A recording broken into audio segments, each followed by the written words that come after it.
שלום תלמידים, מה שלומכם? בסדר. מה שלומכם? בסדר. אני רוצה שתשאירו איתי את השיר שלמדנו שיעור שעבר מקהלה ליזה. אם אתם לא שרים אני עושה לכם שיעור עיוני. ברור מה שאמרתי? ברור. אני רוצה לשמוע את כולם שרים. על ראש הברוש ובחצר. 3, 4 ו...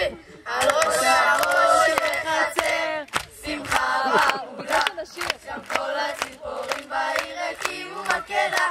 האפרודית הסולנית נקטה את הגרון, שיבה קנה בחמקור וגם פצעה ברון. ציף ציף, שריק שרק, בול בול בול בול, מה אתם לא שרים את זה? וכל מי ששמע אמר, איזו מקהלה. הייתי מעולים. אני רוצה עכשיו רק מהם צורה של מקהלה חזרה למסיבת סיום. אני רוצה לשמוע ממכם שרים.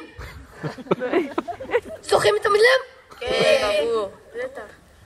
מוכנים? כן. 3, 2, 4 ו...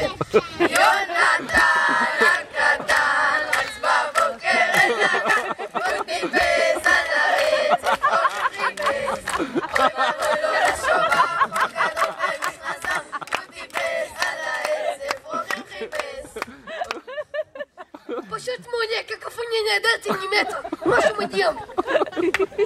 אני לקחת אותם לרוקדים עם כוכבים בראש. אבל מה זה שאנחנו שרים על רוקדים? השיר קידום. היי, מה זה הרעש שם בחוץ? זה בטח הבנות, אני הולך